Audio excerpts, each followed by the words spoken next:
আমাদের নিয়ে থেকেই যাবে। মঙ্গলময় ঈশ্বরের কাছে আমাদের প্রার্থনা তার অবসরকালীন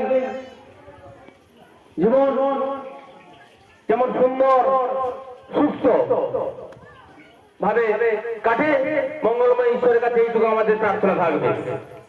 পুষ্পার্ঘ একে একে সবাইকে পুষ্পার্ঘ নিবেদনের মাধ্যমে আমরা এই কাজ সম্পন্ন করছি।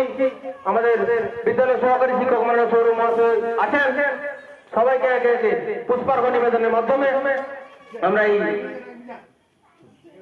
রবীন্দ্রনাথ বিশ্বকবি রবীন্দ্রনাথ ঠাকুরের যে মূর্তি আজ উন্মোচিত হলো, সেই মূর্তির পাদদেশে আমরা পুষ্পার্ঘ নিবেদনের মাধ্যমে আমরা তাকে শ্রদ্ধা সম্মান জানাচ্ছি।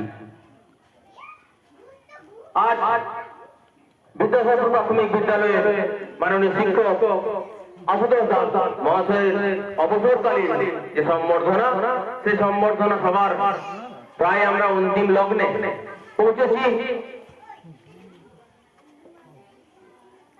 ইতিমধ্যে আমাদের বিদ্যালয়ের যে মূর্তি বিশ্বকবি রবীন্দ্রনাথ ঠাকুরের যে মূর্তি তিনি দান করলেন বিদ্যালয়কে, এ কথা আমরা চির ঋণী হয়ে থাকলাম।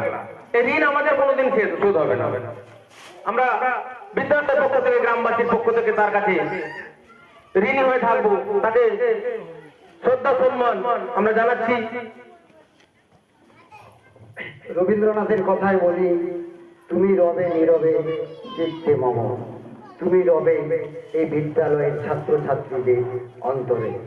আশুবাবু এই রবি ঠাকুরের মূর্তি প্রদান, আমরা থাকবো না থাকবো, আশুবাবু থাকবেন না থাকবেন, কিন্তু তিনি চির অমর হয়ে রাখবেন, এই থাকবেন এই প্রতিকৃতির মধ্য দিয়ে।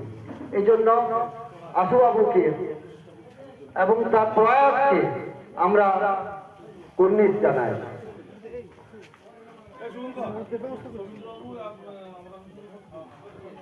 সৌরভ বাবু, এটা অফিসের স্টাফদের একটু এর ব্যবস্থা করে তাদের